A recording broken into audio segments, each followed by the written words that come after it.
बिस्मिल्लाहिर्रहमानिर्रहीम। अस्सलाम वालेकुम। आज हम इंग्लिश की दूसरी क्लास के साथ हाजिर हैं। पिछली क्लास के अंदर हमने कुछ अल्फाज पढ़े थे। आज हम उन अल्फाज को जुमलों की सूरत में इस्तेमाल करना सीखेंगे। देखिए, जब भी हम बात करते हैं तो हम वो बात जुमलों की सूरत में कर रहे होते हैं। बेसिकली जुमला या सेंटेंस क्या होता है? सेंटेंस असल में मुख्तलिफ अल्फाज को हम जो एक सही तरतीब में लिखते हैं या बोलते हैं उसको जुमला कहा जाता है। सो गाइस, आज हम सीखेंगे कि इन अल्फाज को जुमलों की सूरत में कैसे लिखा जाता है। तो चलें गाइस, स्टार्ट करते हैं। How to make a sentence, कि एक सेंटेंस हम किस तरह से बनाते हैं। So for making a sentence what we need, हमें सेंटेंस बनाने के लिए क्या चाहिए, किस चीज की हमें जरूरत होती है। So let's see. So guys, first of all we need a subject. सबसे पहले हमें एक जुमला बनाने के लिए क्या चाहिए? सब्जेक्ट चाहिए। The second thing, verb. दूसरी चीज जो हमें चाहिए इसमें वो चाहिए verb. And the third thing would be object. जो तीसरी चीज हमें इसमें चाहिए वो है हमारा ऑब्जेक्ट। अब बात यह है कि हमें यह चीज समझने की जरूरत है कि ये सब्जेक्ट क्या है, वर्ब क्या है एंड ऑब्जेक्ट क्या है। ओके, बेसिकली ये हमारे जुमले की तरतीब है कि जो हमने अल्फाज को अरेंज करना है, जो अल्फाज को हमें एक तरतीब में लिखना है वो हम इस तरतीब में लिखेंगे। सबसे पहले हम सब्जेक्ट लिखेंगे, उसके बाद वर्ब लिखेंगे और उसके बाद ऑब्जेक्ट लिखेंगे। बट सबसे पहले ये समझ लेते हैं कि ये सब्जेक्ट क्या है, वर्ब क्या है एंड ऑब्जेक्ट क्या है। So let's talk about that. तो सबसे पहले हम ये समझते हैं कि सब्जेक्ट क्या चीज है। So guys, subject is a word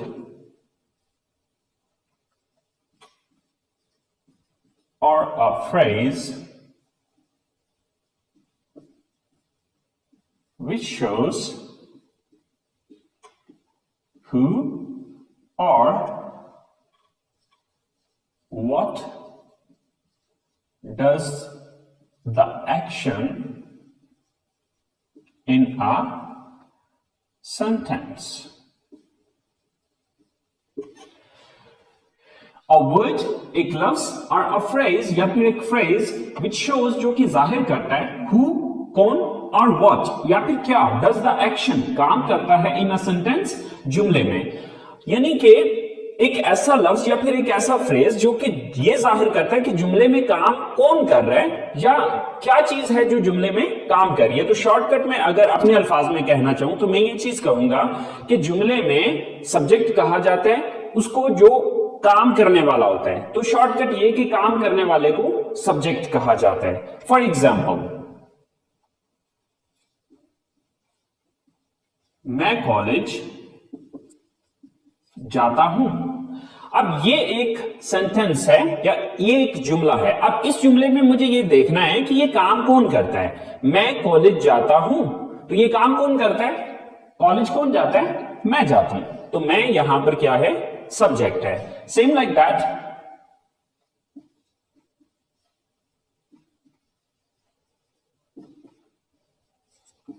हम क्रिकेट खेलते हैं। अब हम क्रिकेट खेलते हैं, इस जुमले के अंदर ये काम कौन करता है? क्रिकेट कौन खेलता है? हम खेलते हैं। सो हम यहां पर सब्जेक्ट है।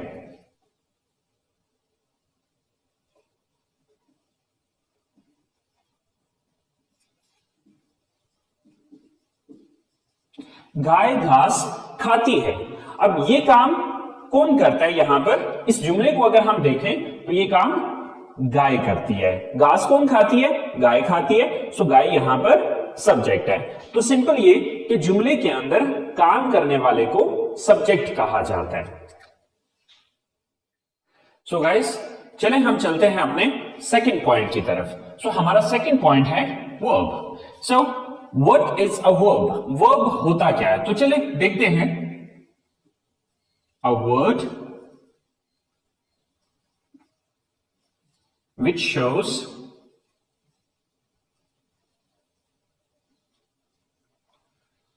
the action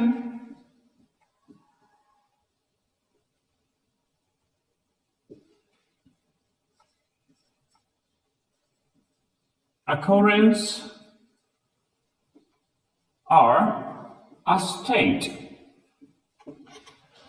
A word, एक लफ्ज which shows, जो कि जाहिर करता है the action, किसी एक्शन को, occurrence, किसी वाक्य को, और a state, या फिर किसी हालत को.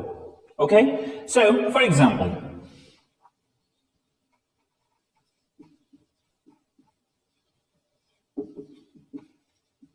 मैं कॉलेज जाता हूं. सो यहां पर काम करने वाला कौन है?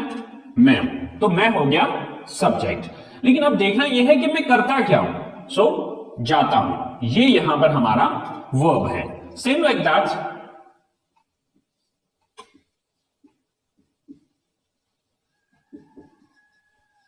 हम क्रिकेट खेलते हैं. ये काम कौन करते हैं? हम करते हैं. तो हम हो गए सब्जेक्ट. अब हम करते क्या हैं? खेलते.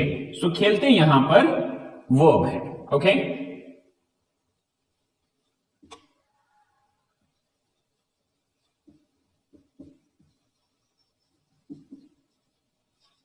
आप इंग्लिश सीखते हैं. ये काम कौन करता है? आप करते हैं. तो आप हो गए सब्जेक्ट. लेकिन आप करते क्या हैं? सीखते हैं. तो सीखना वर्ब है. ओके, अगर मैं शॉर्टकट अपने अल्फाज में इस चीज को बयान करूं तो वर्ब कहा जाता है जुमले के अंदर जो भी काम हो रहा होता है. यानी कि सिंपली पहले नंबर पे आपने ये देखना है कि काम करने वाला कौन है. कौन है जो एक्शन को सर अंजाम दे रहा है या काम को सर अंजाम दे रहा है. फिर दूसरे नंबर पे काम कर क्या रहा है. ठीक है, तो वर्ब हो गया कोई भी काम. तो सेकंड नंबर पे जो आपने चीज लिखनी होती है वो है वर्ब. सो हमारी तीसरी चीज है ऑब्जेक्ट. सो ऑब्जेक्ट क्या है?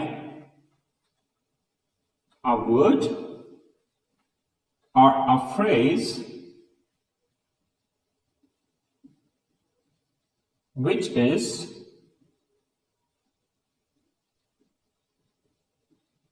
affected by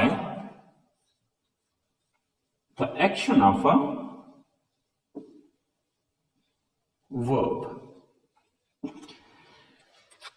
A word, एक लफ्ज, और अ फ्रेज या फिर एक phrase which is affected by the action of a verb, जिस पर किसी वर्ब का या किसी काम का असर हुआ होता है. तो यानी कि शॉर्टकट अगर मैं अपने अल्फाज में समझाऊं तो जिस चीज पर काम वाकया हो रहा होता है उस चीज को ऑब्जेक्ट कहा जाता है. मिसाल के तौर पे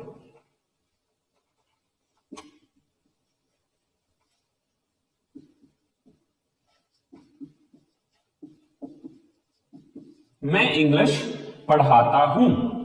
अब ये एक जुमला है.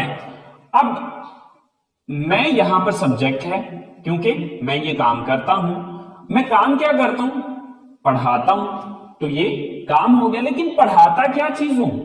ये पढ़ाने का अमल किस चीज पे हो रहा है? इंग्लिश पे. तो इंग्लिश यहां पर ऑब्जेक्ट है. Okay, so same like that,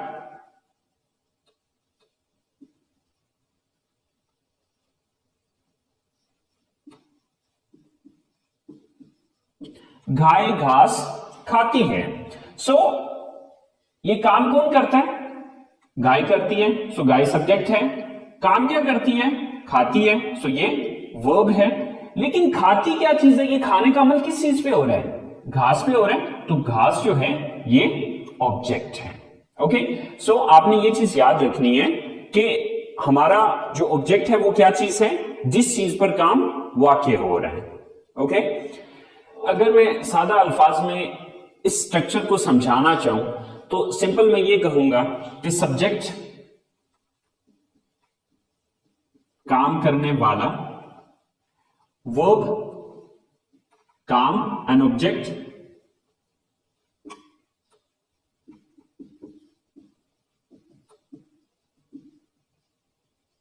जिस चीज पर काम हो रहा हो. जब भी आपने एक उर्दू जुमले को इंग्लिश में लेके आना है तो उसके लिए आपने इस तरतीब को फॉलो करना है, या इस ऑर्डर को, इस अरेंजमेंट को फॉलो करना है कि सबसे पहले आपने उर्दू जुमले के अंदर ये चीज देखनी है कि इस जुमले में काम कौन कर रहा है. सबसे पहले उसकी इंग्लिश लिखनी है. दूसरे नंबर पे फिर ये देखना है कि ये बंदा या ये चीज काम क्या करती है, उसकी इंग्लिश लिखनी है. और उसके बाद फिर तीसरी चीज आ जाएगी कि ये चीज नोटिस करनी है कि किस चीज पर वो काम करता है. ओके, इस तरतीब को फॉलो करते हुए आप हजारों के हिसाब से जुमले खुद से बना सकते हैं अगर आपको उन अल्फाज की इंग्लिश आती हो। तो चलें गाइस, कुछ एग्जांपल्स देखते हैं, कुछ उर्दू स्टेटमेंट्स बनाते हैं और उनको इंग्लिश में ट्रांसलेट करके देखते हैं। तो सो गाइस शुरू करते हैं। ये हमने कुछ 4-5 स्टेटमेंट्स लिखी हैं। अब इन स्टेटमेंट्स को हम इंग्लिश में ट्रांसलेट करके देखते हैं। सो गाइस हमने फॉलो करना है इस स्ट्रक्चर को। ओके, तो अब देखें कि सबसे पहले हमें क्या लिखना है। अब इस जुमले को हम इंग्लिश में ट्रांसलेट करना चाह रहे हैं, तो सबसे पहले हम ये चीज देखेंगे कि इसमें सब्जेक्ट कौन है। सब्जेक्ट किसको कहते हैं? काम करने वाले को। मैं किताब पढ़ता हूं, तो अब इसमें सबसे पहले मैं ये नोटिस करूंगा कि ये काम कौन करता है इस जुमले में। तो ये किताब कौन पढ़ता है? तो किताब कौन पढ़ता है? मैं पढ़ता हूं। तो मैं की इंग्लिश सबसे पहले लिखी जाएगी। तो मैं की इंग्लिश क्या है? आई। ओके, इसके बाद सब्जेक्ट मैंने लिख दिया। इसके बाद दूसरी चीज आ जाएगी वर्ब। वर्ब किसको कहा जाता है? काम को कहा जाता है। तो अब देखना यह है कि मैं काम क्या करता हूं। तो मैं पढ़ता हूं। मैं किताब पढ़ता हूं, तो मैं काम कौन सा करता हूं? पढ़ता हूं। तो अब दूसरे नंबर पे जो मुझे इंग्लिश लिखनी होगी वो पढ़ना की इंग्लिश है। तो पढ़ना की इंग्लिश क्या है? रीड। I read. दो चीजें होगी। अब तीसरी चीज के पढ़ता क्या हूं, ये पढ़ने का अमल किस चीज पे हो रहा है। अब देखिए इसकी इंग्लिश में लिख चुका हूं, इसकी इंग्लिश भी हो चुकी है। तो ये पढ़ने का अमल किस चीज को पढ़ा जा रहा है? किताब को पढ़ा जा रहा है। तो किताब की इंग्लिश तीसरे नंबर पे आ जाएगी। तो किताब की इंग्लिश होती है बुक। तो आपकी यही स्टेटमेंट जो आप उर्दू में ये कह रहे हैं कि मैं किताब पढ़ता हूं, इंग्लिश में ये होगा I read book. Okay, same like that the next statement is हम खाना पकाते हैं। तो अब सबसे पहले हम इसमें ये देखेंगे कि काम करने वाला कौन है, ये काम कौन करता है। तो ये काम करता है हम की इंग्लिश क्या होती है? वी। ओके, सेकंड नंबर पे आ गया काम। कि अब हमें ये देखना है कि ये काम हम करते क्या है, क्या काम करते हैं। इस जुमले के अंदर हम काम क्या करते हैं? पकाते हैं। तो पकाना की इंग्लिश क्या होती है? कुक। We cook. ओके, पकाते क्या चीज है? ये काम किस चीज पे हो रहा है? तीसरी चीज है ऑब्जेक्ट। ठीक है, तो पकाते किस चीज को है? खाने को। We cook the food. Okay, so your statement is complete. हम खाना पकाते हैं। In English we cook the food. हम खाना पकाते हैं। Same like that we move to third statement. और थर्ड स्टेटमेंट इज आप इंग्लिश बोलते हैं। सो सबसे पहले ये देखना है कि ये काम कौन करता है। सबसे पहले सब्जेक्ट देखना है, काम करने वाला कौन है? आप है। आपकी इंग्लिश क्या है? यू। ओके, काम क्या करते हैं? बोलते हैं। Sir speak. थर्ड थिंग के बोलते क्या है? English. Sir English. So your complete statement is you speak English. वो कपड़े खरीदती हैं, मतलब वो काम कौन करता है? वो, यानी कि वो ज्यादा है, वो लेडीज हैं, वो लड़कियां हैं। सब वो जमा की इंग्लिश क्या होती है? they। फिर काम क्या करती हैं? वो खरीदती हैं, buy। they buy। खरीदने की क्या चीज है? कपड़े। सिर्फ clothes। they buy clothes। वो कपड़े खरीदती हैं। Same like that the last statement is Asim और आमिर क्रिकेट खेलते हैं। सो काम कौन करता है? आसिम एंड आमिर। आसिम एंड आमिर, ये दोनों काम करते हैं। सो सबसे पहले हमने सब्जेक्ट लिखा, देन काम क्या करते हैं? खेलते हैं, प्ले। क्या चीज खेलते हैं? Cricket. So, Asim and Aamir play cricket. Asim और आमिर क्रिकेट खेलते हैं। सो गाइस, आपने मेन आपकी ये स्ट्रक्चर है। If you understand this thing, this is really really important. ये बहुत इंपॉर्टेंट चीज है।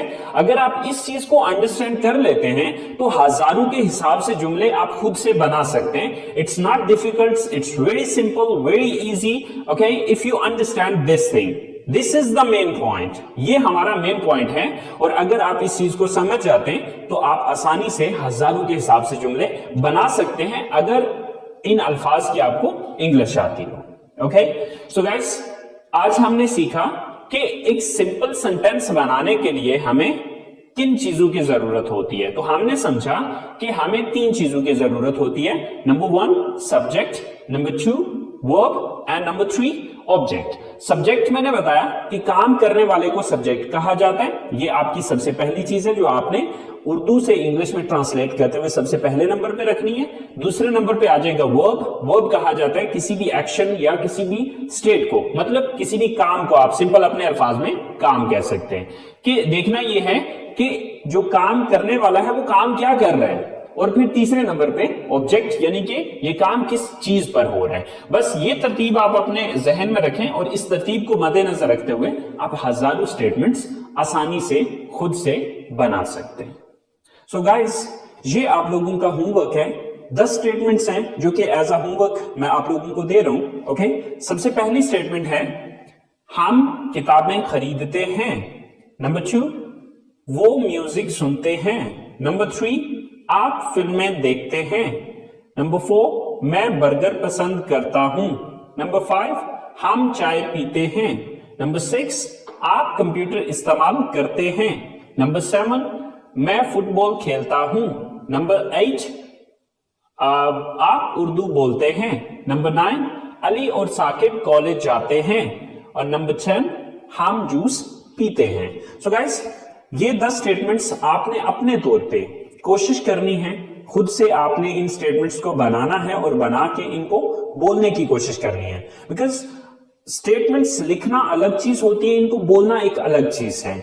सो हम बात कर रहे हैं स्पीकिंग की। ओके, सो आप जितना ज्यादा आप इन अल्फाज को, इन जुमलों को अपनी जुबान से अदा करेंगे, उतना ज्यादा आपकी रवानी बनती चली जाएगी। सो गाइस, कल ये स्टेटमेंट्स मैं खुद भी बना के आपको बताऊंगा, तो आप देख लीजिएगा कि आपने उन स्टेटमेंट्स को कैसे बनाया था और मैंने इन स्टेटमेंट्स को कैसे बनाया है। अगर कोई थोड़ी बहुत मिस्टेक हो गई है, डजंट मैटर, स्टार्ट है, स्टार्ट में डेफिनेटली थोड़ी बहुत मिस्टेक्स होंगी, बट कोई मसला नहीं है। आपने कोशिश करनी है अपनी तरफ से इस काम को करने की, and with the passage of time इंशाल्लाह आप अपने अंदर चेंजेस देखेंगे कि आप इस चीज को इंप्रूव कर रहे हैं।